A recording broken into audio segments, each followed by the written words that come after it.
You're listening to Kevin and the Spleen. No one's gonna ever love me. 1098.5 Radio QWX for quick. Bussin', no cap. No cap. Really smack you in the ass with flavor. There you go. This show is about depression, anxiety, PTSD, and chronic illness. We going quick. We're trying to keep you on the path to the ride home on the evening time. It's a fucking zoo. Make it Quicks with the Quicks Radio. White lives do not matter.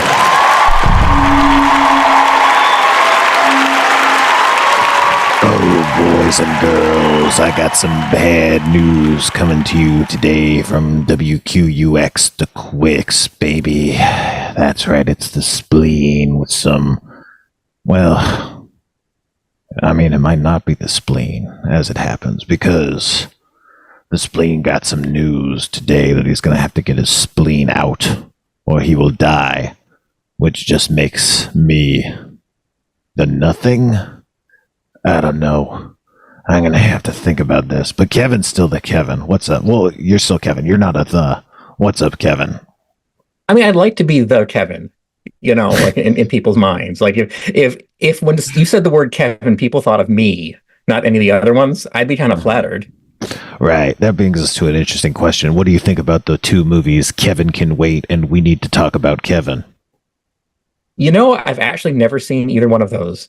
I probably should, because enough people have told me I should, but no, I haven't seen those. Do you recommend it? Spoiler alert. I read the Wikipedia for We Need to Talk About Kevin, and it turns out he, like, kills people with a bow, like a hunting bow. Okay. So maybe not my thing, but I'll give them a try. You know, maybe that could be like after we're done with a burst of anime, we'll watch a Kevin movie and then a Spencer movie, and you know. That sounds like you're saying Kevin can wait. Oh, yes, baby, yes, but we're not going to get this lack of spleen get us down, because that's not going to stop us from drinking some soda this morning. That's right. The show has always played in the mornings. I don't know what your headcanon was, but this is the truth, despite the fact that we're driving you home on the evening time. Anyway, Kevin, play the song.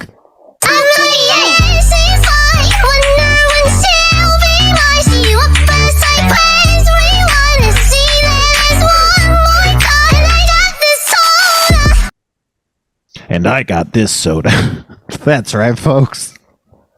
Okay, that was the whole bit. That was the opening bit, as far as I've figured it out. So we are going to drink the soda, though. Kevin, you tried this when I was having tech problems, right? Sprite Chill? I did, but I don't think you've heard anything that I said. So I have another can with me in case you want to like share this with me again. Yeah, I'd love to. You know, sometimes we stagger it. So we do one. I do one week, and you do that one the next week or whatever. But it's definitely better when we can share it. You know, and it would be even better if we can share it with the audience. And you can, folks. That's right. If you join the Patreon, we'll send you a soda every week. You could drink along. Don't. That's not legally. It's not. Okay. Well, let's try this soda. I gotta admit to you guys that I've had this soda. This is like the third one I've had, because I bought this for the show, and then I was like, I want some soda, and then I had it, and then I had to buy another one. Oh, you can smell the tiniest hint of cherry, but it just smells like Sprite. What do you think?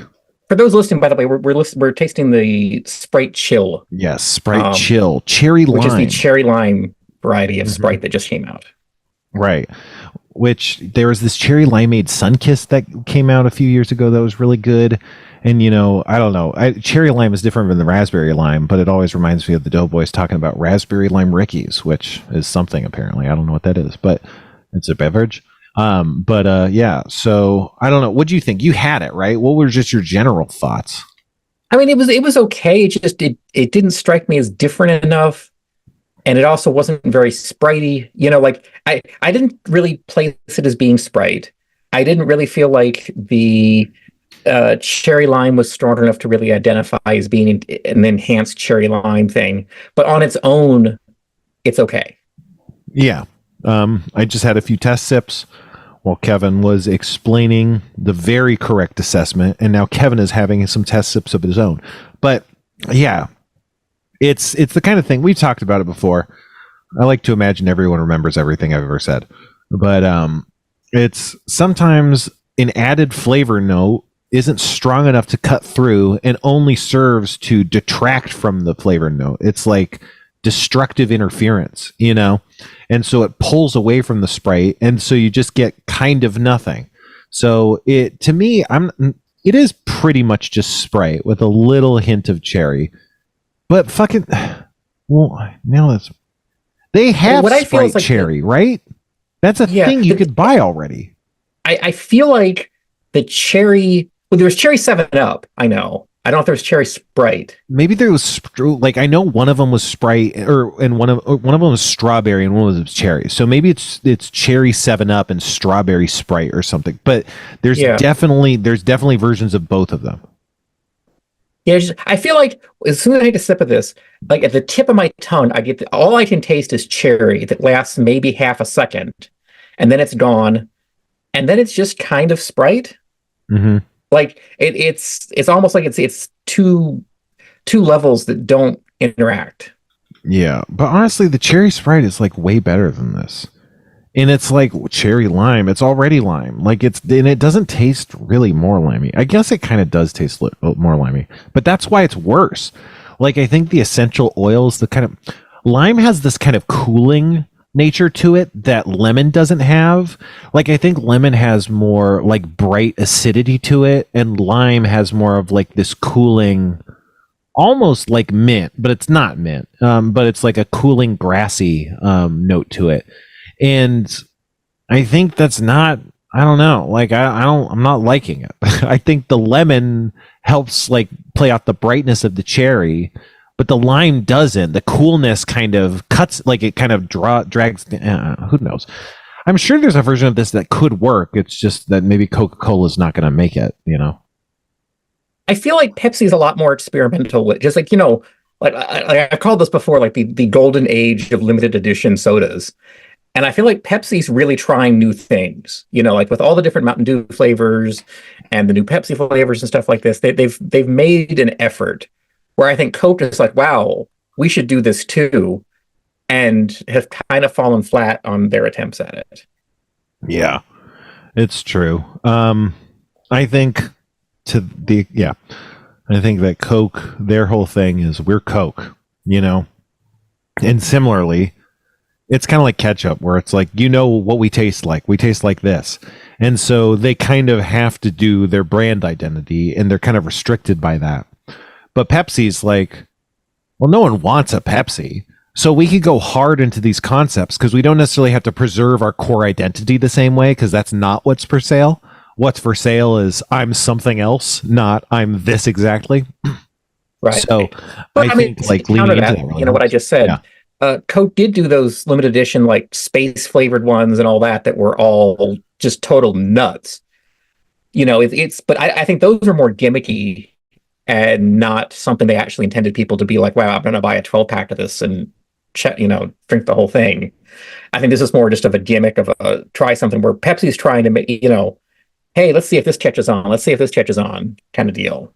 Yeah, and it also kind of feels closer to Yum Brands like Taco Bell, where it's like we just do seasonal items. You know, we're doing seasonal stuff.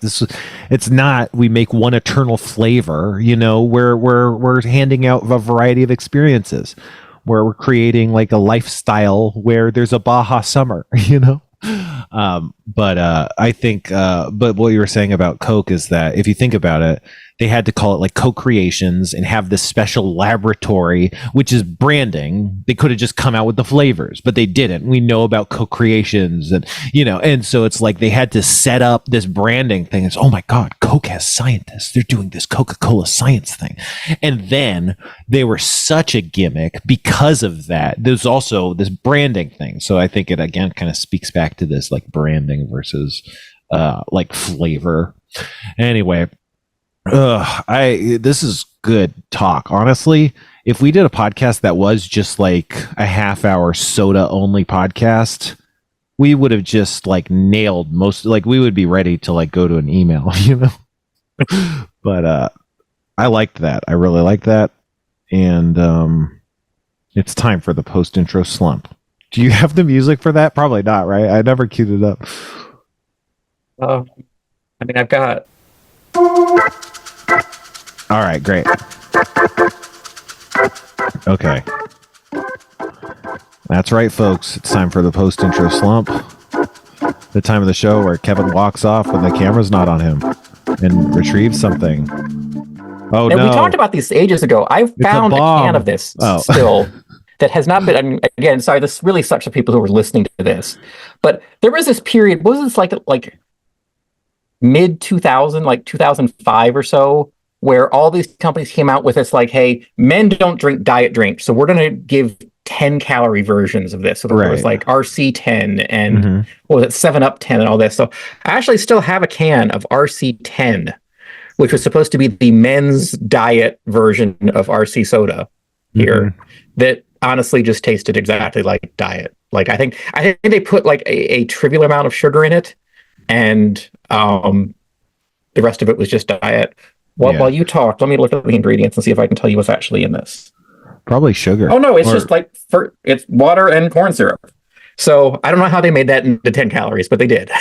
Oh, that means it's probably not very good, huh? It's just a little tiny bit of sugar, you know? Yeah, it's water, corn syrup, caramel color, phosphoric acid. It's basically soda. Well, but RC Cola honestly was never aspartame. Yeah, and aspartame. And sucralose, yeah. Well, yeah, that's diet. Yeah. Well, okay, so Prime only has like 20 calories, and it's the same way, where it has sugar, but it's like mostly, your sucralose and stuff. But here's the thing, man. That branding was like, men, they don't drink diet soda. How do we do it? And it's like, let's tell men to drink diet soda. And it kind of worked a little bit, but it was like so stupid. And I think it pissed a lot of women off or whatever. Like, just be like, oh, like, what are you talking? Like, just the idea. It's like, oh, men don't drink diet. It's like, just let me drink my soda. Why are you commenting on this? Like, why is everything a woman does, like, it has to be like men talk about it? I don't know. Like, I think like that was part of where that campaign failed. But here's the thing. 10, 20 calories in a beverage to make it taste better and stuff, like, that is a really good compromise. Like, it's worth it. And that baby was thrown out with that bathwater for years, until we've kind of started to circle around to 5, 10, 15, 20, 25 calorie drinks.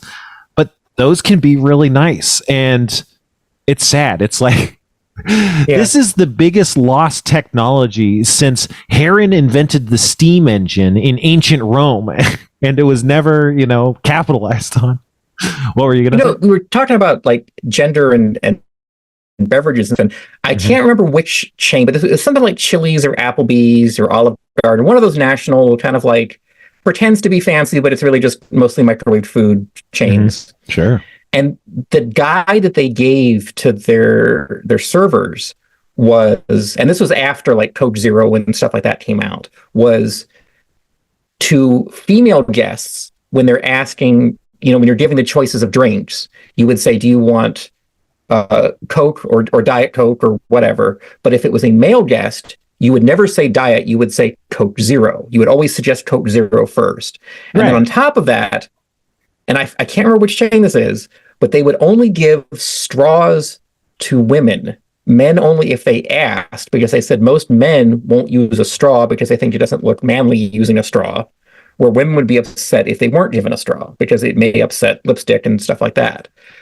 I've never seen that actually happen in practice, but I remember reading the guidebook for a new server at one of these restaurants and being like, somebody spent a lot of time on this and probably realized that there probably is a greater percentage of men who leave the straw sat on the table and women who don't. But I wonder how much truth there really is to that, So like, chat people who are listening to us live now, if you're male or female, do you use a straw at a restaurant? Exactly. I'm curious. Oh, speaking of which, okay, can you put a poll in the chat? Put a poll in the Discord chat.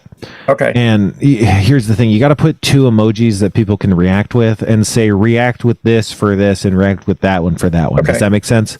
Yes. Because otherwise, Discord poll doesn't work. But If we did a anime podcast, I got to figure out what the name is. And the two candidates I have right now are Anime Binge Club. So put an emote react for this if you like Anime Binge Club. And then the other one is Anime Cram School. So put a react for this for an Anime Cram School. So I might go with other names, but those are the two big candidates right now. And who knows? But yeah, I like doing that. I don't know. It's interesting because I also like talking about bullshit. But you could talk about bullshit on an anime podcast. So it's an interesting experiment. I want to say maybe next week we can try and do some more episodes of Evangelion and try that and then go from there. Maybe go back to the normal format again and just, I don't know. We got to workshop it and it'll be good. But also, regardless of what happens, I do want to get through Evangelion. Now it's like, man, this is good, I know I want to watch it now, but I want to wait so that it's still fresh in my mind when we talk about it. So I want to make sure I know when we're going to do this. Right. Well, that's the thing is, yeah. So yeah, I think let's say for next week, let's try and finish episode 5. So we watched and haven't talked about episode 3, and we might only get to episode 3 and 4. But let's try and get to let's watch up to 5 and go from there. And you can follow along too. We got results on our poll. Wow.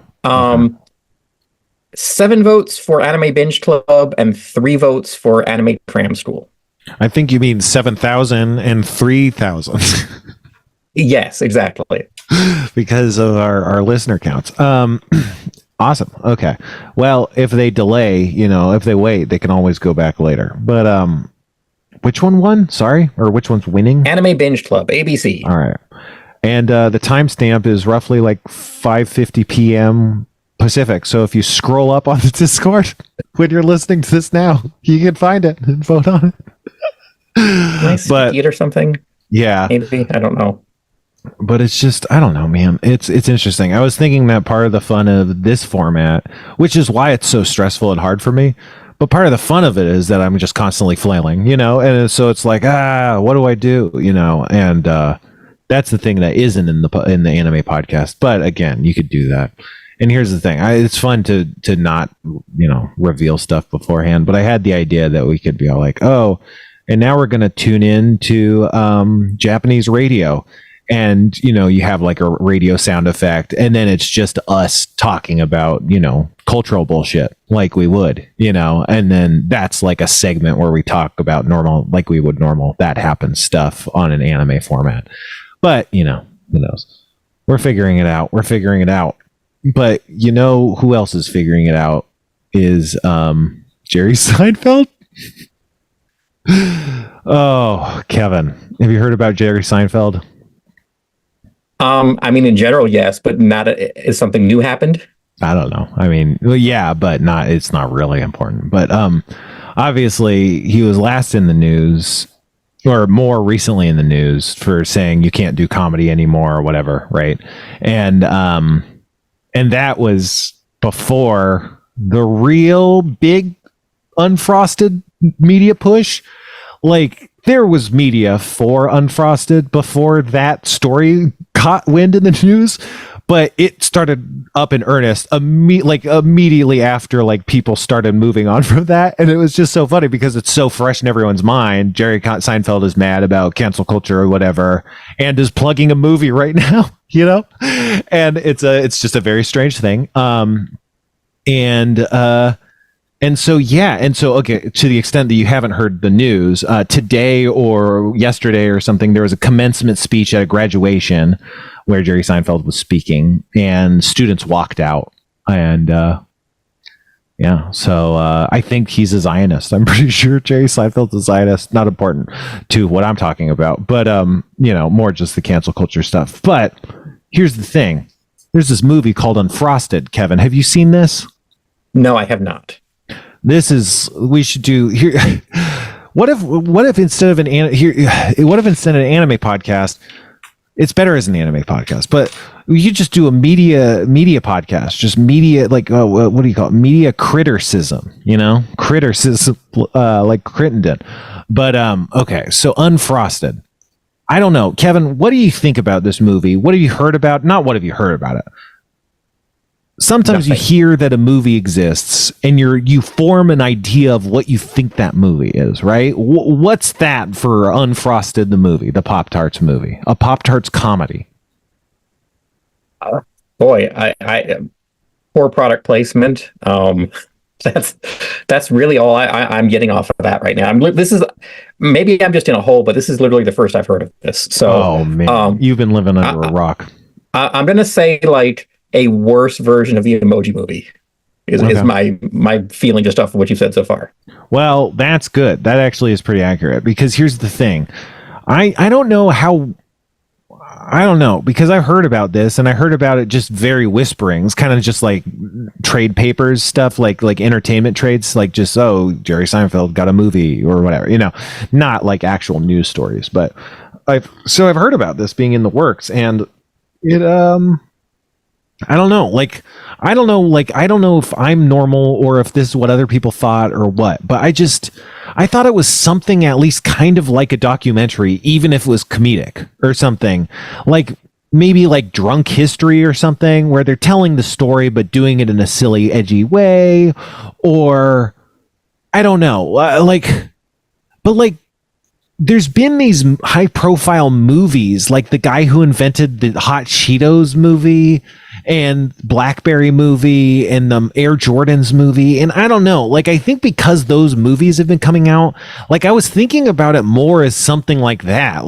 There's something interesting about the story of Pop Tarts and this movie is going to involve it somehow, even if the movie is not serious or is comedic, maybe it's just like, I love the 80s or something where it's just kind of like a docuseries and they're talking to comedians about Pop Tarts. I don't know, but I was thinking kind of more in that ballpark. But what the movie is it's like what you said. It's like the Emoji Movie. It's like the thing that me and my friends were watching it, and what we came up with is like the movie Mouse Hunt, which is like this 90s or 2000s children's family movie. It's like a farce. And the thing is, it's like kids' family movie logic where there's not logic. It's just stupid. And it's like, it's just a kid's film. Like nothing fucking matters, And so they call in a mouse hunter and the mouse hunter's head gets ripped off or something, and it's like, haha, his head it's cartoony. But it's like, that doesn't make any fucking sense. It's a mouse, it's not a demon.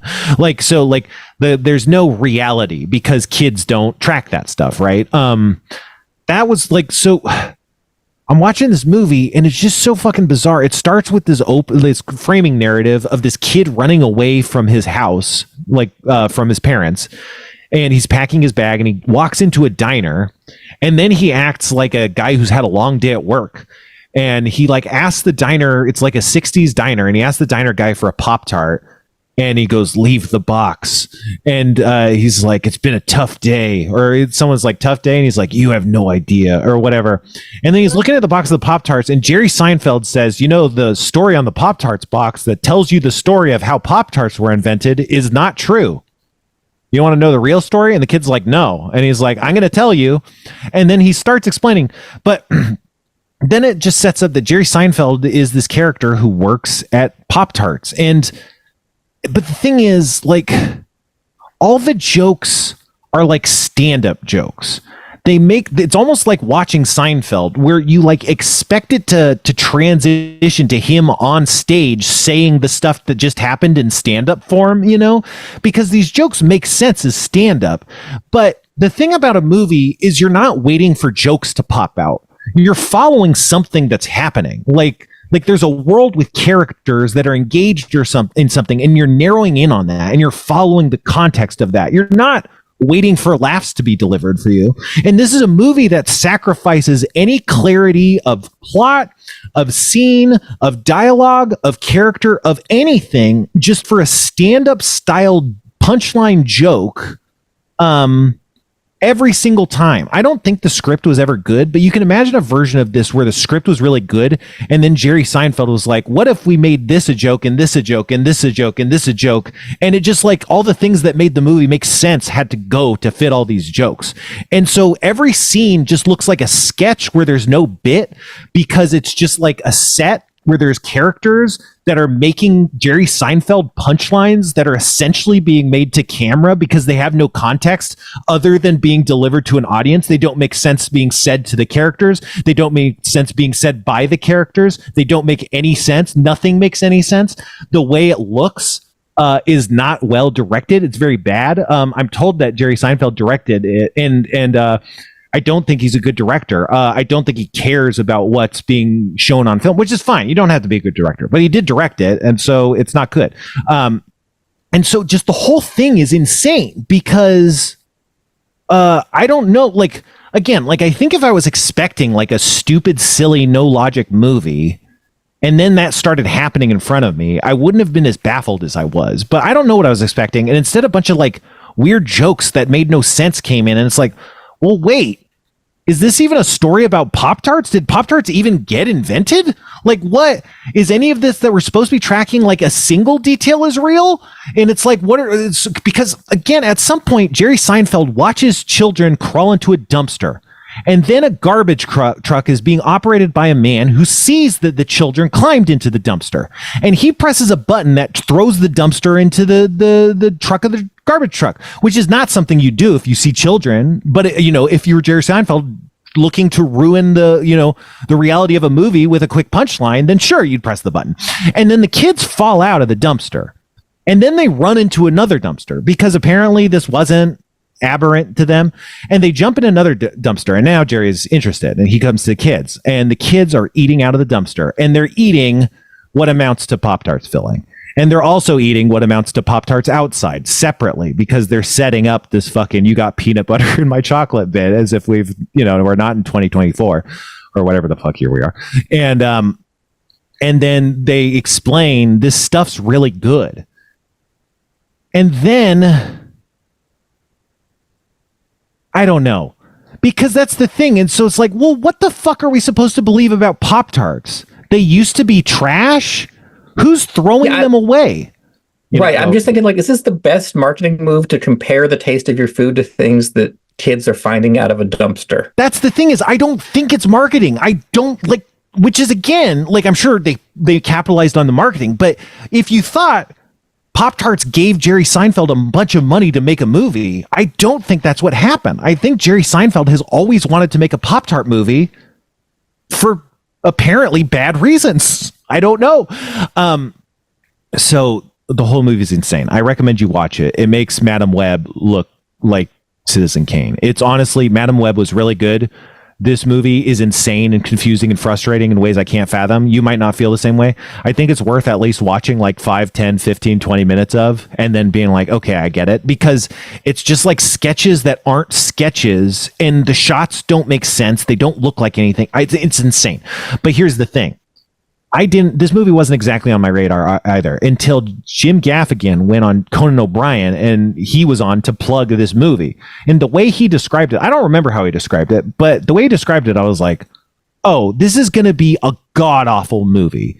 And like, that's part of like what he was describing. I was like, well, wait, that's not what I was thinking. And so it got me really confused. And so I was like, I got to watch this thing. And then I did, and it's really bad. Hugh Grant's in the movie. I watched this interview with Hugh Grant about this movie, and Hugh Grant says, Jerry's an interesting director. He says he doesn't care about directing. He doesn't care about acting. He doesn't care, all he cares about is if the lines are funny, which he says it really nicely and very friendly. But if you look at it like in the context of a lot of shitting I've been talking about this movie, he's saying like, I'm an actor, and this guy clearly doesn't know what he's doing. The only thing he cares about is replacing anything in the movie with like weird punchlines that don't make any fucking sense. And he doesn't care about, and so Hugh Grant's character also is just random. He doesn't none of the characters make any fucking sense because they all exist to service jokes. And the other thing is they are inserted into they're brought into the story to be a Monopoly guy joke. Like one of the girls who eats trash, she looks like a Cabbage Patch Kid, and then like one of the earlier jokes is like, you're a Cabbage Patch Kid, and it's like, oh, of course that's why they cast her. And like almost all the characters are like that, where like the reason they are here, which is Hugh Grant's character, is to make the joke that they're in the scene that they appear in. And then because they're around, they just say jokes later, but they don't do anything and they don't have any bearing on the plot, Anyway, the thing is, the Hugh Grant thing made me really fascinated. It's like, well, why is he making this movie if he doesn't like directing and he doesn't care about acting? And so then I started to try and like look into Jerry Seinfeld and like research him and stuff.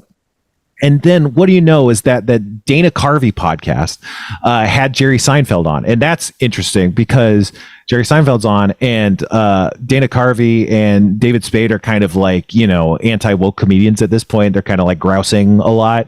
And they're talking about stuff. But Jerry is not racist, you know, and he also knows he's plugging a movie. So there's times where David Spade and Dana Carvey say some stuff and Jerry's like, I'm just trying to plug the movie. I do not want to, you know, talk about how cancel culture is ruining the world, you know. And so he gets like really uncomfortable. It's really interesting, but he says a lot of really interesting things.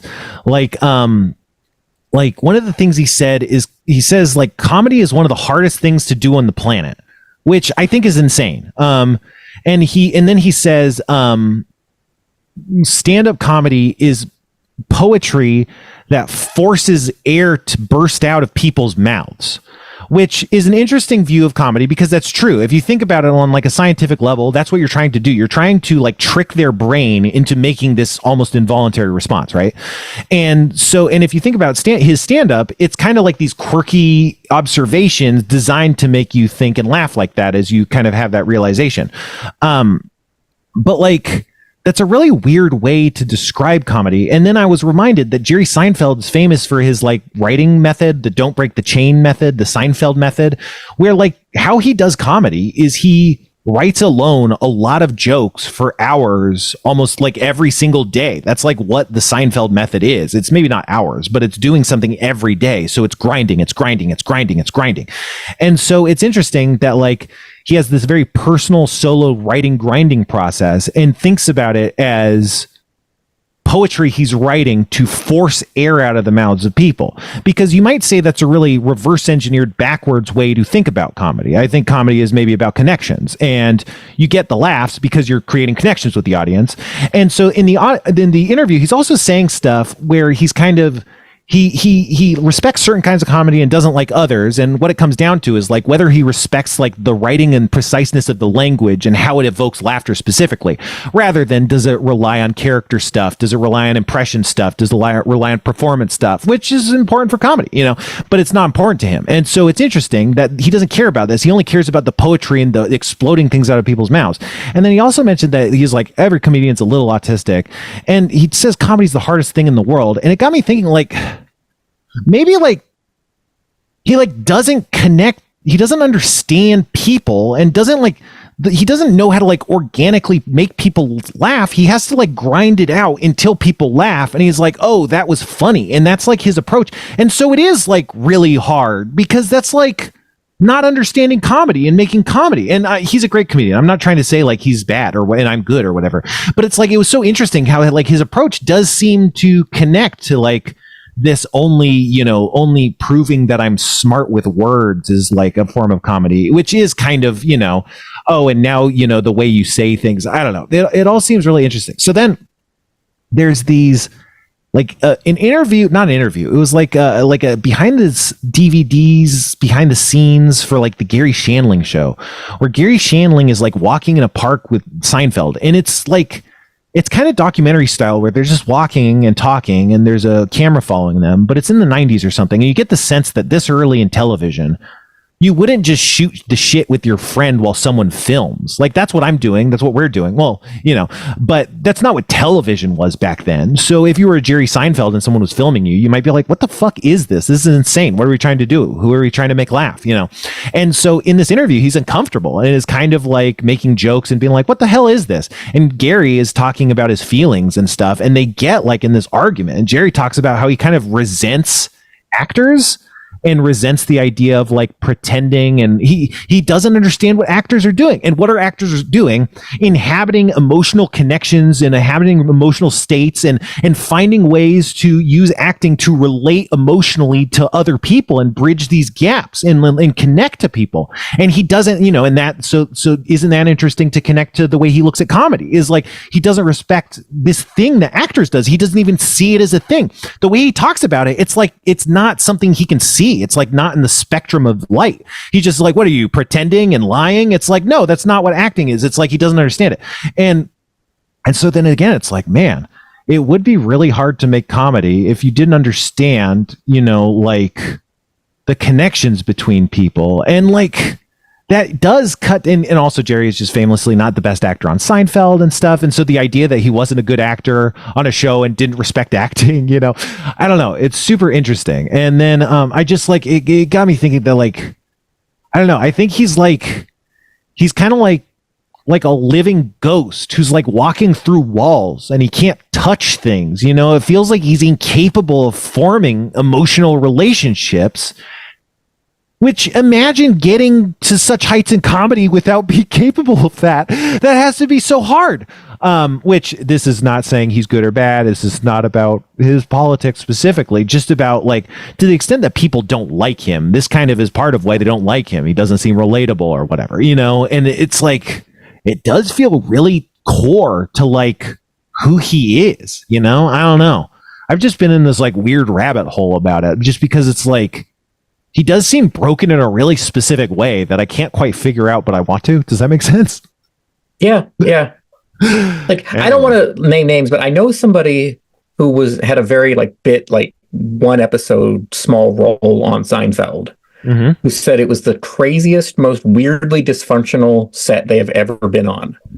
Of where cameras would be rolling, they'd be shooting the scene, everybody laughing, and the moment the director says cut, everyone's faces dropped. It's just silence. No one talked. No one moved. No one was trying to keep, the audience engaged. Nobody was laughing. Nobody was having a good time. And then the moment, camera started again, everybody put their fake smile back on, pretended to do their thing, and then shut up again. Like there was no talking. There was no, oh, hey, you're our guest for this. This is what we're going to do. There was no, the director never came over to talk to anybody. There was no, so yeah, there's definitely something like, his take on acting and it's cold and sterile. Like it's like inhuman. I mean, that sounds really mean, but that's the thing. It lacks warmth, it lacks connection. Exactly. And like the description they used to just, was just sort of like, it was almost like aliens who had seen a TV show being made were trying to recreate it without actually understanding any of the process behind it. And I'm not saying Seinfeld wasn't super successful, and I'm not ripping on Seinfeld. But that's the thing is, yeah, exactly. I don't want to sound like, haha, I'm figuring it out and I'm smart because I know how to shit on a guy who's currently unpopular. I'm not saying that, but it is really interesting because like an Aliens version, that's what I was saying, is it's like an Aliens version of someone trying to do stand-up comedy, and it's like, it comes back to it, which, is something that people say about people who are autistic. And he said, oh, every comedian's a little autistic. He also said, like, I'm not comfortable around non-comedians. And I think part of it's because when you're around comedians, you can make shitty jokes all the time instead of like actually talking to anybody. And so he's like, oh, it's actually socially acceptable to not connect to people and just make weird jokes constantly. And so like maybe that's why he likes comedians. And it's like, I don't know. So I wonder if he has any, but it's like, obviously it's I don't know. I always think everybody's autistic as diminishing, but whatever. Speaking of not speaking of anything, it's Kevin May, folks. That's right. It's the second week of Kevin May. What do we do? I think we should drink another soda. Kevin loves soda, right? Don't you think? I do. It's been one of my weird obsessions in my life. That's why I still have saved this can for so many years. Yeah. Like I know I mentioned this before, but I used to get like so attached to drinks that like when like some special edition or something got discontinued, I would be able to drink just one until the can rotted through and leaked all over and like wasted anyway. It's this weird quirk of mine. So yeah, that's awesome. I'm so glad we found each other. Yeah, I know. It's such a weird thing to have bonded over, but yes. Yeah. But so no, I love it. But let's get some Dr. Pepper going. Man, I've been drinking a lot of Dr. Pepper Diet because at the places I go, they don't have a lot of diet options, and usually Dr. Pepper is one of the ones, and it's pretty good. But this is full calorie Dr. Pepper creamy coconut, which is another one that you tried when we were having tech problems, right? We did, yes. What'd you think of this one overall? Good, bad? I think it's just weird. It's it's not Dr. Peppery enough, and it's not coconutty enough on its own. And the mixture together, I don't find super appealing. Yeah. So the first note that I got, like when it first hit my mouth, was like really good. I think like that's what they want to deliver. And then like as the second or third like kind of swigs came in, I think it started hitting me with what you're talking about, this kind of muddling. I think it needs a little bit more vanilla. Yeah, I think it needs a little more vanilla that'll bring out the warmth and give it more body, because it has, this is kind of the problem with some of these other Dr. Peppers, the cream soda, for instance, is it loses the body and you have what tastes like water with Dr. Pepper on the one end and, coconut on the other end, but it's not enough to be Dr. Pepper. And I think that adding more vanilla would kind of bridge that gap. Oh man, speaking of which, I started learning editing, audio mixing a little bit. And like, I really do think taste is way more like sound than I ever thought before. Like I understood how mixing and audio frequencies work. Like it really does seem like different flavors are on different frequencies, and they add to like the whole, depth of sound. But yeah, I actually I like it quite a bit. But because of the Dr. Pepper problem, yeah, I think it suffers a little bit. I think if they made it vanilla as well, I think that could be like really, really, really good. But yeah, like, I don't think I'd take it over most Dr. Peppers. Excuse me. Sorry, audience. I think I might enjoy more just a coconut soda. Like, forget the Dr. Pepper side of this. Like, if they could just perfect the coconut flavor, which I think I've tried, like there was like a Jamaican or some Caribbean country has a coconut soda that actually is really good. That's awesome. I think I would like that better than I would like this. No, I'm all in on this, actually. This kicks ass. I'm really into this. Well, we've disagreed, so I guess we have to end the podcast forever. I'm not saying I hate it, and I'm not discounting what you like about it. I honestly was expecting to not like it as much, but I'm kind of digging it. But hey, who knows? Have you finished any of them though? That was my thing. Was I've opened up several of these, and after like a third of the way through, I'm just like, yeah, I want something else now. I'll let you know. I definitely feel that with the Sprite chill. Like I don't like, I finish soda just because I'm fat, but mentally fat. I'm gonna get canceled for calling myself fat. Is this how it ends? I just game over. I finished the Sprite chills, but I wasn't like, not because I was enjoying it. I probably would have thrown them away if I wasn't like, hey, I paid way too much money for this, because all soda costs $3 these days. Jesus Christ. Anyway, I have a movie pitch. Have you heard the movie Defending Your Life? I've heard of it, but I don't know anything. The movie Defending Your Life. A guy dies, goes to heaven, finds out that the judgment of heaven is not, having God read your name in the book of life or whatever, but instead it's like a court case, or like that episode of Harmon Quest season 3, I think episode 7 maybe, where after you die, you have to go to court and prove that you were a good person and that you lived a good enough life to go to heaven. And the prosecutor is pulling clips from the video of your life to make the argument that you shouldn't go to heaven, and you're trying to prove that you are. And so this is like, I guess this is best as like an artsy kind of short movie project maybe or something. But this is like a remake of this idea, Defending Your Life, called like Editing Your Life or something, where a guy dies, goes to heaven, and the trial of heaven, the judgment of heaven is you have to edit a movie out of your life and show it to everyone in heaven. And if they like the movie, you go to heaven. And if they don't like the movie, you go to hell.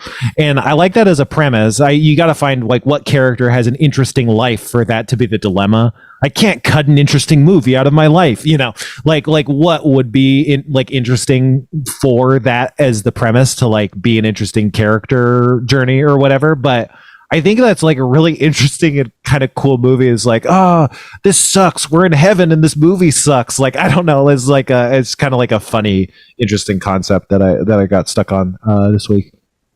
What do you think? I would watch that.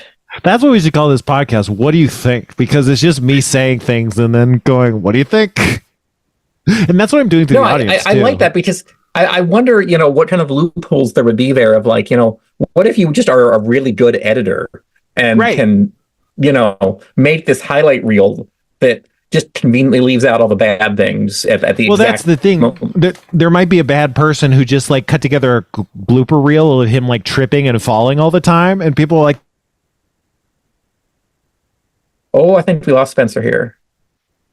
Oh no, we've lost Spencer. Okay. Well, while Spencer tries to bring himself back from the abyss that he's in, I'm going to try another drink here, the one that I know he doesn't have, because this kills some time while we wait for Spencer to reconnect. I've got some Pepsi Lime here, because Pepsi has 2 new flavors. Spencer's back. "Jeez, man, Right, I'm Spencer. so sorry. I gotta figure this out, man. What do we do? I can't do a podcast without an internet. We gotta pre-record or something, huh? Sorry, folks. I don't know. You just froze, and then I froze. Yeah, I killed my internet and brought it back. I could hear you basically the whole time, but that's what happens. Zoom is bad, huh? Maybe it's Zoom. I wonder if it's Zoom. Do you think It it's could be Zoom? Zoom. It's probably not. It's probably just my internet. Of course, my internet sucks. I've always had problems with my internet, but that's not important. What's important is RFK has brain worms. Did you hear about this? I have heard about that, and I thought that was one of the strangest. Like, we've had a lot of strange things in politics going on, but like the almost like press release of, yes, I had a worm eat part of my brain, but it won't affect me being president, Yeah, is one of the weirdest political takes I think I've ever heard. I mean, it's not likely he was going to have that big of an impact, but if there was going to be a third party wedge candidate, that would have been RFK. I definitely do think this sinks his chances of being the third party wedge candidate on either side, which is probably a good thing.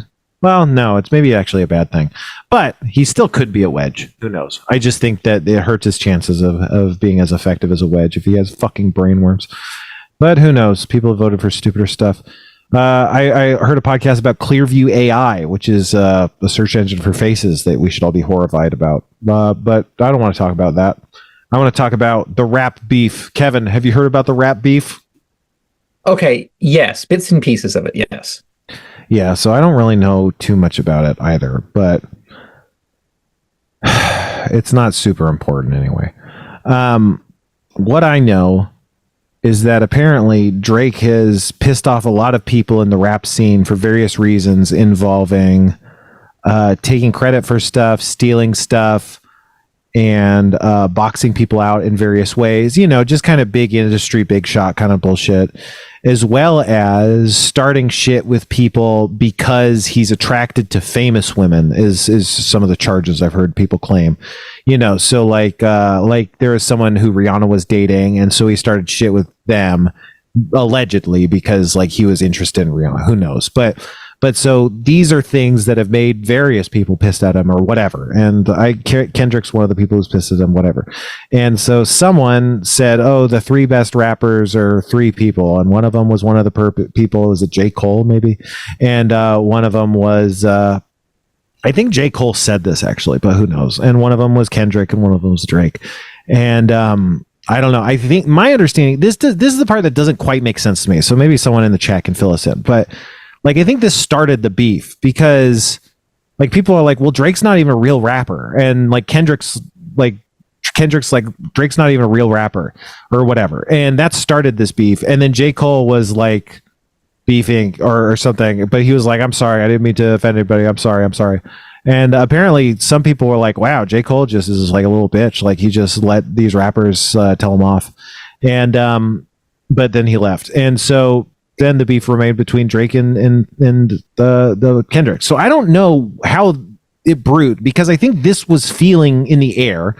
And I think it kind of slowly escalated until it got to the point where, Mick diss tapes started getting released and stuff, And I don't know the timing of the diss tapes because what I know is that at some point Drake released Family Matters. Right? Family Matters? Yeah. And then that was like what seems to be the first of this kind of like big diss tape wars. And then like he might have released a second one or a third one since then. I don't know, because the thing is, I don't really care about rap beef. I just have learned about this because this whole thing's so interesting, but I don't really care about it. I have always really liked Kendrick Lamar. I really like a lot of his songs. I like his song King Kunta a lot. And that's a song I always really liked. And I think he's really good. And a lot of people like Kendrick. I think he's like a great artist. And I always have. And I think like he has this reputation of being a great artist, like an artist, not just a rapper, which people kind of roll their eyes at. But I mean, it's true. Like that's what's weird about it. And so I don't know. So Kendrick's a great rapper, interesting guy. And King Kunta's great because King Kunta is about he says like, where were you when I was walking? Now I run the game, got the whole world talking, everybody trying to take the legs off him, black man taking no losses or whatever. And it feels like it's a song about a chip on his shoulder. He's pissed at all these people who used to be haters and now he's famous and they're like coming, like saying like they were there for him all along. And he's like, no, fuck all you guys. Where the fuck were you? Look at you now coming to me, and it's like, I love it because it's this hater ass song, and it's awesome. And it just like, but it also, it like speaks to this anger a little bit to me at the rap industry in general and like other people in the rap scene. He has this part where he says, I was going to kill a couple rappers, but they didn't to themselves. And, so it's like, he also just is mad at rappers. And it just like, I love King Kunta because it's like, it felt like righteous fury. It's like, this is just a guy going off about what he sees in this scene that he's a part of, and I just always like that song. And so then flash forward to some of these mixtapes dropping. And I love Kendrick Lamar. So I want to listen to the mixtapes. I don't care about the beefs or diss tapes. Sorry, not mixtapes.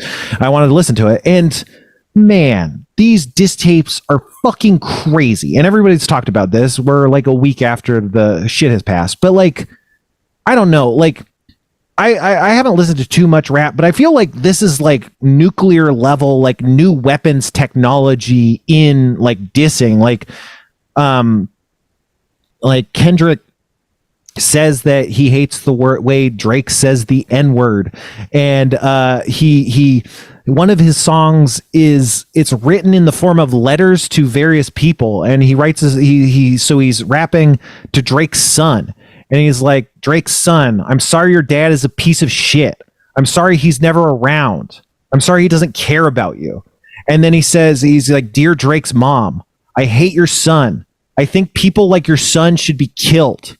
And he's like, hey, Drake's dad, how are you such a piece of shit that you raised a kid that turned out to be Drake? And then he's like, hey, Drake's illegitimate daughter, I'm sorry your dad doesn't respect women. And it's like, there's a lot of ways to diss people and stuff, but it feels like some of this stuff feels like this kind of stuff that might have just been like, oh, hey, let's not go there or whatever, And then, so it's going, and so like Kendrick released like 3 or 4 songs, and then like, I don't know. And so they're just all really good. It's so crazy. But like, again, like to me, he's always just been like such this pure artistic thing. And so he's mad at Drake.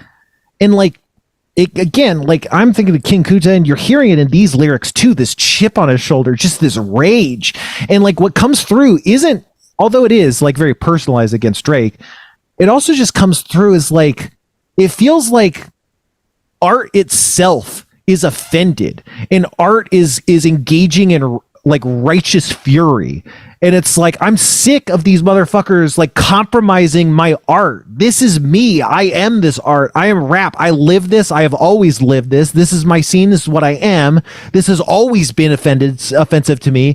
And I've held my tongue for so long. And finally, it's just exploding out of me like Jesus in the temple, whipping the money changers, like it just like, it feels so pure, which I don't know if it is or it isn't, or if Drake or Kendrick are good or bad people. But just because he's so good, it just has the effect of not just sounding like a diss tape, but just sounding like the god of rap itself is saying like, you are not one of us. And it's just insane. And then, also he just like in the rap, then like one of his later ones he released felt like more like a victory lap. Like maybe he wouldn't have released this one if the other ones didn't go over so well or whatever. When it's very celebratory. It's like, I kicked your ass basically. And then in that one, he's like, you're a pedophile. You're a fucking pedophile. So it's like, that's another thing that I don't know that like happens in rap beefs very often, or diss tracks, is like saying like, I think you're a fucking pedophile. It's really crazy stuff. And the raps are really good. Even if you don't care about, honestly, I think the mixtapes are like just really good. Diss tapes are just really good. What do you think of that? I mean, all right, so I know nothing about the rap world whatsoever, Mm-hmm. but I find the whole interplay so fascinating, that like you can like basically produce art about your peers that is just ripping on them like this. And the whole world is just cheering this whole, no matter which side of any of this you're on, everyone's cheering this on. Like everybody wants more. I kind of wish this happened in other areas too. Like, competing CEOs would release scathing letters at each other or something like this. Like I would be in heaven if stuff like that happened. Yeah, it would be crazy if, like, for instance, like a tech giant CEO like challenged someone else to like a boxing match. Okay, I was actually just thinking about that happening, but I figured that was just too crazy to. Big grudges and beefs do happen more than you think, but they don't get bombastic enough. And I think that's what you're speaking to. They got to be. Yes, like, I agree. Yeah, I think it's like it's a public spectacle anyway. Why not lean into it? Yeah, no, I agree. I forget what industry it is, but there was some industry where like two competing companies both wanted the same name for something, and the CEOs agreed to just like have an arm wrestling competition, and whoever won got to keep the name, and they stuck to it. Like stuff like that should happen more often. Yeah, exactly. I really do like the old West kind of shit. I don't know if that would be better or worse, but I think it's like, since stuff is so public opinion based anyway, it's like, let's just make it, let's be all like, oh, it's circus world now, like, I don't know, why not? Like Actually, lower that sounds stakes like a Hunger terrible idea. Games, but instead of court. Yeah. Like instead of like legally binding arbitration or something like that, you could have like a paintball fight, and whoever won the paintball fight won, because that would be cheaper and more fun for everybody. That is like an idea I've had, and then like people are like, haha, that's just Twitter. But I do think, like, imagine a Judge Judy type show where instead of it being a court case, it was more like a debate club debate where there was just an audience and you just had to like win them to your side, And it's the kind of thing where it's like in Judge Judy, it's like they pay the small claims, it's like it's only up to a certain amount and the show pays for it, So it's like the show pays for it, so it doesn't actually matter, but it's just like, if someone's just not charismatic, they just lose. I don't know. It's just like, you could call it Twitter court or something, whoever gets ratioed loses. Let's see. I got more. I know I do. Okay, what about a movie? It's like defending your life. Oh, here's one. Okay. I have stopped getting my podcasts have stopped downloading automatically on my iPhone. And I was listening to Radiolab, and they were like, Apple has turned off automatic downloads. What that means is you have to go into your settings and turn on automatic downloads. And like, yeah, like you don't automatically download podcasts anymore unless you turn it on, which sucks because you don't download the podcasts, until this is a stupid way to say it, but you're home on Wi-Fi, it could download all the podcasts, but it doesn't. It waits until you're like on a plane and it says, we didn't download anything. And it's like, but you used to download them. So, a lot of places are saying to turn on automatic downloads, because it's good for your numbers. We don't care about the numbers, but if you're a podcast fan and this has been thwarting you, that's why. And so turn them on for other people's podcasts. This says Wrench Wild Flare and Blue Stevens. Do you think those are good names? Or for what? I don't know. I'm Blue Stevens. Yes. Okay, good. Okay.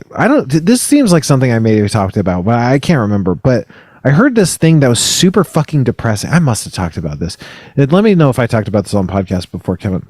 But like, they learned that talking to people helps. Like, the suicide hotline was invented on accident. Did I talk about this? No, I don't think so. Okay. So like, the suicide line was invented because they found out that if people have someone to talk to, they don't commit suicide, right? And so they're like, great, this is a good service. We can have a suicide hotline. They'll have someone to talk to. They won't kill themselves. The reason they found out that people don't talk to themselves, or people don't kill themselves if they have someone to talk to, is because suicide used to be a problem that they didn't know how to solve. You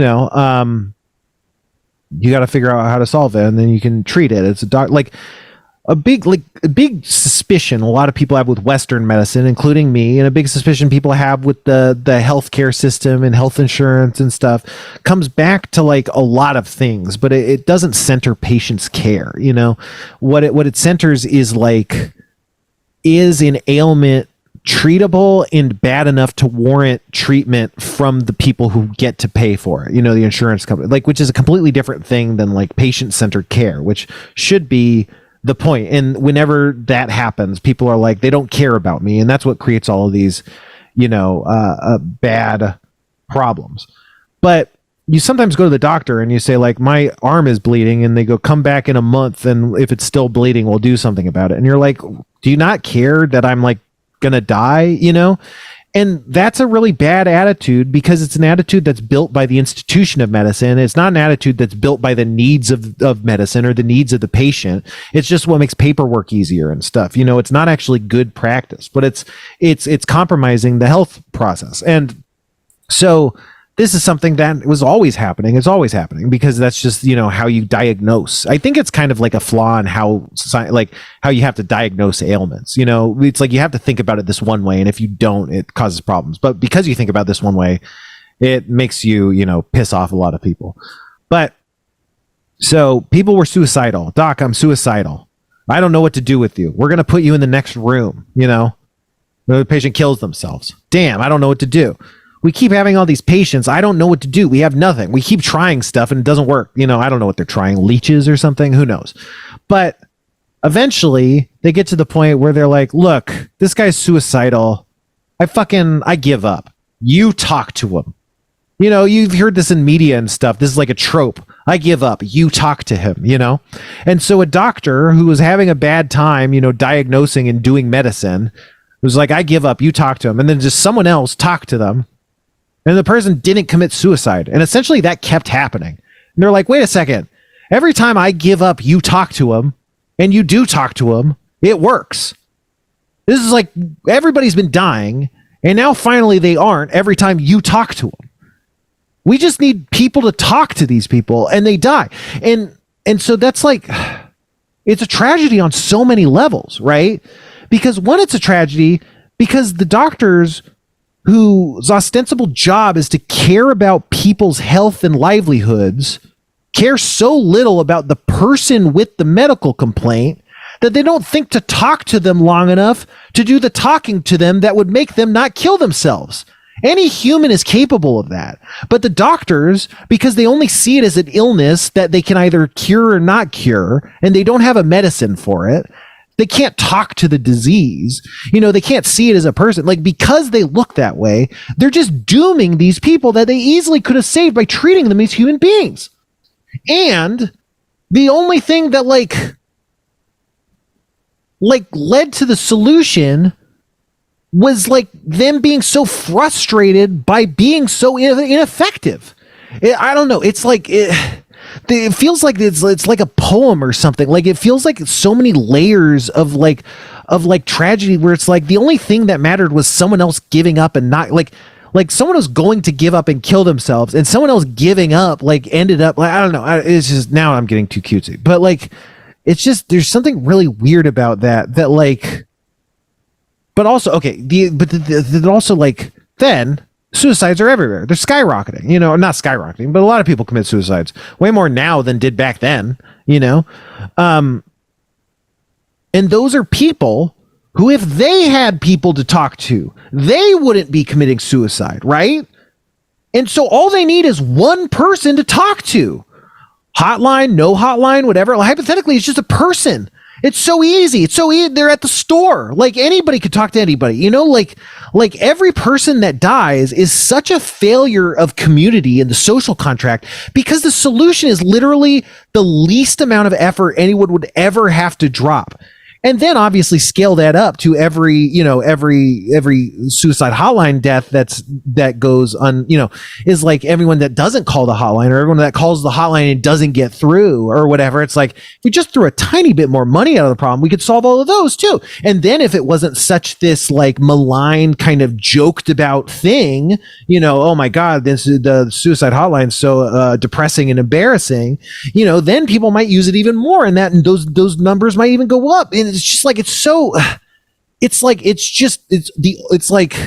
obviously it's way oversimplifying to say like broken society causes suicide, but like when on paper the actual solution that does work to suicide, arguably the only solution that has worked, does seem to be such a little thing, it is really disgusting that we don't just provide it.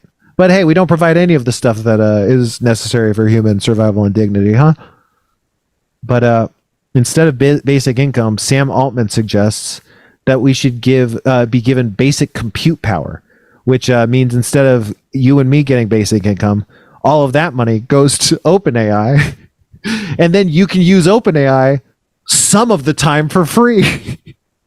So that sounds almost as good as universal basic income, Oh man, what an episode of me talking nonstop, huh? This one's for the books, I think. And this is fascinating. Please keep going. I don't have a few minutes left, but I want to hear more. No, I know. This is the kind of stuff that I would have talked about last week. I don't have a lot more to say. I am like out of the end, but this is like when I think about like, if we only did an anime podcast, it's like, well, I'd need somewhere to say this stuff, because I got it. But it's just, this stuff doesn't come necessarily an hour and 15 minutes of stuff every week. That's kind of the problem, I like doing it both, but I don't necessarily have faith that if I brought one or the other of these podcasts to Patreon that people would pay me money. So, we'll figure it out. What about the idea that I've heard before of like, when people calling suicide hotlines, if there's nobody available, it just connects you to some other random person. I think that's a great idea. Someone to talk to. Well, maybe not a great idea. I think that's a really interesting idea to think about studying and exploring further. Okay. On paper, it could be really bad, but I could see a lot of ways it could go really wrong. But at the same point, yeah, maybe it would be better. How much worse could it get? Right, exactly. So who knows? But yeah, I don't know. Let's see. Okay. I don't know. A weird thing. So okay, I don't know how, we definitely don't have time for this. The clock says 2 minutes. I'll just keep. Give us a teaser for what we're going to talk about next time. Talking. No, I mean we can't. It's about Israel and Gaza and stuff. But like, it's just like it's weird because like, Judaism has this idea of Zion. Like that is like the specific idea of Israel being the Zion is like. That's not in the book. That's not in Judaism necessarily. That's like a political movement. But it's a religion that believes that like, it would be good if we set up this ethno state for our people, and that's weird because if a bunch of white people said that, and a bunch of white people do say that we should set up an ethno state for our people. We say no, that's bad. That is, and it is bad. I believe it's bad. America and Canada and some other states were kind of founded on the premise of like opting into citizenship. It's like this national identity as opposed to an ethnic identity, whereas a lot of other countries are ethno states or like primarily ethno states, or there's places like France which are very multicultural, but they still have an ethnic heritage. They just embrace multiculturalism. Germany is the same way, but then other places are just like, no, this is like our people, this is for us. Other people can come here, but we're not for them. And I don't know. I mean, obviously this is American baggage, but ethno-states in general seem really weird. But the state of the world is ethno-states are normal. They exist. And I would love if we were just like, hey, let's not do that. Like, let's kind of slowly open things up and move away from ethno-states in general. And I think it's bad to have them probably. but there's benefits to them that exist that I don't want to necessarily shit. You know, like the idea that Hawaii is like, oh, out of towners are coming and taking all of our stuff from the natives. Like the ethno states can have value with stuff like that. Like you need certain kinds of protections and stuff. So it's interesting. I understand there's kind of a nuance to it, but I don't know. It's just weird because like that's part of the thing, and it's been in the conversation where people are like, you know, we're against this war, but at the end of the day, we're Jewish people and we believe it. You know, these are people that are essentially maybe against the genocide, but are pro-Israel existing in general or whatever. And they're like, yeah, because it's our religious belief. And it's like, well, wait a second. Like Islam has a lot of religious beliefs too, that we aren't like, hey, let's do this legally and politically as a thing. You know, like we don't just do that, right? We don't just say, oh, all religious gets to be laws. Like that's not what it is. So anyway, that's our show. If you want to join the Patreon, you can be in the credits and give me money. And if you want to drop me a line and tell me what we should do about anime or not, I don't know. Actually, don't do that because you'll tell me you just want me to talk about stuff and it'll get me in my head. So tell me that I'm good and give me money and be quiet. Goodbye. Or unless Kevin has anything. No. Bye, Okay. everybody. Goodbye.